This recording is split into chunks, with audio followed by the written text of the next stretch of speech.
Bonjour, aujourd'hui on va parler d'une Mishnah qu'on voit dans Pirkei Avot, Mishnah qui est très importante. Tout est important, mais surtout celle-là, qui parle donc du soutien du monde. Sur quoi le monde y tient? C'est marqué Al Shlosha Dvarim Ha'olam Omed, Al Torah, Ve'al Avoda, Ve'al Gemilut Hasadim. Le monde y tient sur trois choses. Sur la Torah, donc l'étude de la Torah. Avoda, c'est que le travail. C'est quoi le travail? C'est vrai, certains ils disent s'il n'y a pas de farine, c'est-à-dire si on ne travaille pas, on ne peut pas étudier la Torah. Mais Haram explique c'est quoi Avoda? C'est qu'à l'époque du Beth HaMikdash, c'était les korbanot, les sacrifices. Et aujourd'hui, malheureusement, on n'a pas le Beth HaMikdash. C'est marqué on shallema farim sefatenu. On va payer les taureaux avec nos lèvres. C'est-à-dire au lieu d'amener des taureaux, parce qu'on ne peut pas amener, c'est sourd, alors c'est nos lèvres qui vont faire le travail, c'est que la tfila.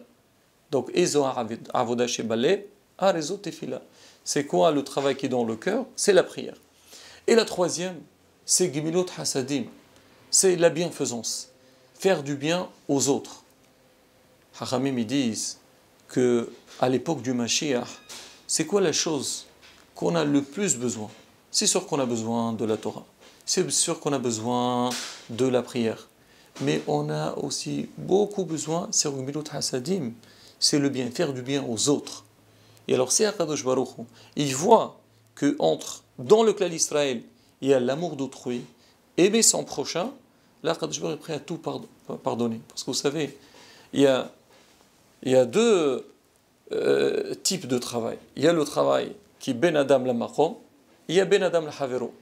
Entre l'homme avec Akadosh Baruch Hu et l'homme avec son prochain. Le travail qui est entre l'homme et Hachem, Hachem il dit fais tchouva, moi je suis prêt à te pardonner. Mais entre toi et ton prochain, alors si tu te réconcilies pas avec ton prochain, tu n'essayes pas de te faire pardonner par ton prochain, moi je ne peux pas te pardonner. Donc Hachem, qu'est-ce qu'il attend de nous? Il attend de nous aujourd'hui qu'il y ait l'amour entre Am Israël, il y a la solidarité. Je vais prendre une petite histoire comme ça par rapport à ce sujet-là. C'est que pour dire que même l'homme, quand il veut faire du bien, il faut savoir comment le faire. Parce que si on fait du bien, mais on le fait mal, ou la manière dans laquelle on l'a fait, elle n'est pas terrible, ou bien la personne qui a reçu, qui est de notre service, elle n'est pas très à l'aise, alors dans ce cas-là, c'est pas sûr que ce qu'on a fait, c'est extraordinaire, c'est bien, comme on l'avait expliqué avec Calva Savoie. C'est que les gens, quand ils venaient chez lui à la maison, ils se sentaient comme s'ils étaient chez eux. Ils ne sont pas chez lui. Et c'est ça le travail qu'on doit faire. Alors l'histoire donc, parle de 3 commerçants que toutes les semaines, ils quittent leur ville, ils vont à l'extérieur, ils travaillent, et le vendredi, ils rentrent chez eux pour faire le Shabbat. Ce qui est le cas de beaucoup de personnes. Ils ne peuvent pas travailler dans leur lieu d'habitation. Ils voyagent, ils reviennent. Toutes les semaines, vendredi matin, ils sortent, comme ça ils arrivent tôt, Shabbat chez eux à la maison. Mais malheureusement, une fois, à l'époque, ils partaient avec des carrosses. Donc leur carrosse, elle est tombée en panne. Et ils ont compris que ce n'était pas possible de rentrer chez eux à la maison. Ils ont dit, qu'est-ce qu'on va faire? On va essayer d'aller le village le plus proche. Et on va passer Shabbat là-bas. Et B'ezrat Hashem, après Shabbat, on rentre. Alors ils ont essayé de tout faire pour arriver à ce village. Ils arrivent là-bas, ils vont à la synagogue, ils voient les Juifs, ils leur disent, dites-nous, où on peut passer Shabbat? Est-ce qu'il y a un hôtel? Est-ce qu'il y a une auberge?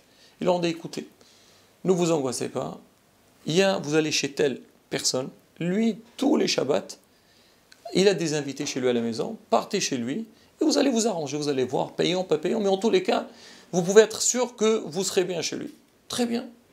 Et ils partent chez lui, toquent à la porte, le monsieur il sort, bonjour messieurs, oui, qu'est-ce que vous voulez?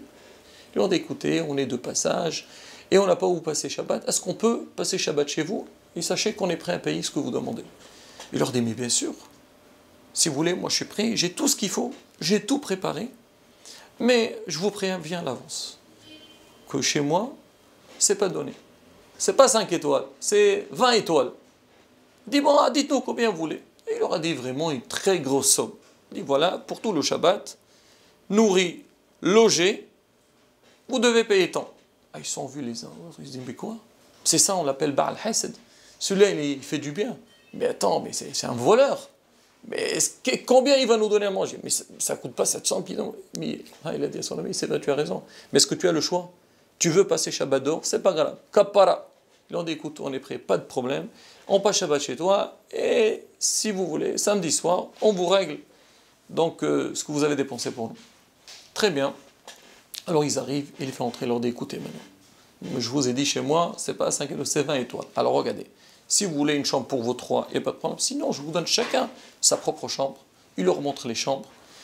La salle de bain. Il leur dit, même pour les habits, si vous avez besoin des habits pour Shabbat, si vous ne l'avez pas prévu, moi je vous donnerai aussi. Mais vraiment, faites ce que vous voulez. Mais attendez, avant d'aller prendre votre bain, venez, je voudrais vous servir quelque chose. J'imagine, vous êtes fatigué, vous n'avez pas mangé, vous avez soif. Il leur sert. Et les trois, ils disent, ah, bien sûr, qu'on veut manger. Ils commencent à se servir. Ils boivent ce qu'il faut. Vraiment... Ils se servent plus qu'il faut. Ils ont fini, ils leur dit allez-y. Alors chacun il a pris une chambre, ils sont partis prendre un bain, vraiment la totale. Ils ont fini leur bain, ils se sont reposés, ils se sont habillés, chacun il a pris un beau costume. Juste avant l'entrée de Shabbat, le Baal Habayit, il vient les voir d'écouter. Maintenant je vais aller à la synagogue, est-ce que vous voulez venir avec moi? On fait les tfilotes, Minha et Arvit. Il dit bien sûr.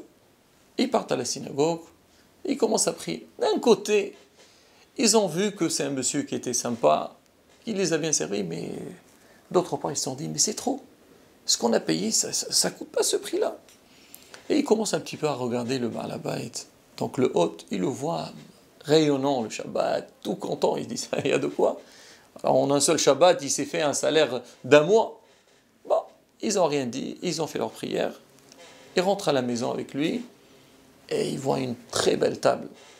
Le Baal Habayit commence à faire kidouche, il commence à chanter, il est toujours dans leur tête. Si lui il chante, c'est parce qu'il est content par la somme qu'on va lui donner. On a fini le kidouche motzi et ils commencent à se servir. Alors ils n'ont rien lâché. Ils se servent, ils mangent tout ce qu'il y a. Il leur dit, vous voulez encore? Il dit, mais bien sûr. Eux, ils ne comptent pas ce qu'ils mangent. Ils comptent, est-ce qu'ils vont rembourser, est-ce qu'ils vont amortir le prix qu'ils vont payer ce Shabbat-là? Ils mangent, ils se servent. Voilà, les salades, poissons, viande, dessert, tout. Whisky, bourra, la totale. Ils ont fini de manger. Le Baal Habayit dit, vous voulez, allez-y, voilà, prenez vos chambres, allez-y dormir. Ils partent dormir, mais vraiment un sommeil chez Nati Sharim. Très bien, le lendemain matin, il les réveille, Rabotai, réveillez-vous, on va aller à la synagogue. Ils ont dit, écoutez, nous, le matin, on prend le petit déj. Même que selon l'halakha, on n'a pas le droit de manger avant la prière. C'est un sourd. Certains, ils mangent, mais c'est marqué seulement pour un malade ou un vieux qui ne peut pas supporter. Mais normalement, c'est assaut. On a permis à peine un café ou un verre d'eau, mais plus que ça, normalement, c'est interdit. Encore ça, c'est des questions d'Allah. Ils lui ont dit, écoute, nous, on a le minhag de manger le matin. Il dit, pas de problème. Il leur fait une très belle table, des gâteaux, tout ce qu'ils veulent. Ils se servent très bien. Après, allez, venez faire la prière. Ils rentrent à la maison, et ils vont à la synagogue. Pareil, ils rentrent à midi. Encore une très belle table. Et ils n'arrêtent pas de manger, ils se servent un maximum. Et ils vont faire la sieste. Après la sieste, ils demandent un dessert. Ils vont à la synagogue, ils sortent des chichites, ils veulent manger comme la veille. Et le monsieur, il était là, il leur donne. Vraiment, il les a gavés. Une fois que Shabbat est fini, alors ils vont voir le Baal Habayit, ils lui disent, écoutez monsieur, voilà, on a passé un très bon Shabbat chez vous, vraiment, c'était exceptionnel. Et on voudrait bien vous payer et repartir. Ils ne voulaient pas passer une deuxième nuit parce qu'ils savent très bien, la nuit coûte très cher. Ils leur disent, écoutez, non, partez pas. Moi, vous êtes venu, vous m'avez dit pour le Shabbat, vous êtes obligé de rester chez vous. Le week-end, c'est vendredi soir et samedi soir. Ils disent, mais non, écoutez, moi je ne peux pas. Vous êtes obligé de dormir ici. C'est pareil pour moi, le prix est le même. Si vous dormez ce soir ou pas, il dit alors, il n'y a pas de problème. Ils ont dormi là-bas. Le matin, ils ont fait la fila, un bon petit déjeuner. Et maintenant, avant de partir, on dit, écoutez monsieur, on voudrait bien vous remercier pour votre accueil et on voudrait bien vous payer. On est là pour vous payer. Je leur dis, mais dites-moi, qu'est-ce que vous racontez? Quoi payer? Mais il n'y a rien à payer. Je dis, quoi, rien à payer? Mais on t'avait, avant Shabbat, tu nous as dit, tu nous as donné une grosse somme pour ça. Il leur a dit, écoutez monsieur, est-ce que vous croyez que vous voulez me faire perdre la mitzvah de Achnasat Orhim, avoir des invités chez moi à la maison? Il a dit, non, je ne veux pas prendre d'argent. Moi, tout ce que vous avez mangé, c'est pour la mitzvah. Et vous pouvez rentrer chez vous et je suis prêt à vous donner même à manger pour la route. Non, je ne prends rien du tout. On va dire, alors si vous ne voulez pas prendre, pourquoi au début, quand on vous a demandé, on vous a dit combien ça coûte, vous avez demandé une grosse somme, regardez justement, parce que si je vous avais dit c'était gratuit, vous aurez été gêné, vous allez dire on va vraiment à peine manger, moti, vous allez prendre un kazaït, à peine vous allez vous servir. Mais quand vous savez que vous allez payer très cher, là vous voulez amortir donc votre argent, ce que vous avez payé, comme ça vous serez bien servi tout le long de Shabbat. Mais il leur a dit, sachez que moi je ne veux pas du tout d'argent et tout ce que vous l'avez pris, c'est vraiment, il est pour vous et vous n'avez rien à craindre. Ils lui ont dit, Hashem, qu'Hashem te bénisse et que tout le monde soit comme vous. Et c'est ça vraiment la mitzvah, ce qu'on appelle Achnasat Orhim. Ou bien aider quelqu'un, c'est l'homme, il doit sentir l'autre. C'est vrai, tu vas lui faire du bien, mais des fois en lui faisant du bien, lui il peut être mal à l'aise. Avant qu'il soit mal à l'aise, donc il faut le mettre dans un état, donc qu'il soit prêt à recevoir, et Bezat Hashem, quand on fera la mitzvah, la mitzvah, elle sera bien faite comme elle se doit. Qu'Hashem nous aide, Bezat Hashem, qu'il y aura l'amour du prochain, Ahavat Haverim, Ahavat Azulat, et qu'Akadosh Baruch nous envoie, Mishastren, Amen,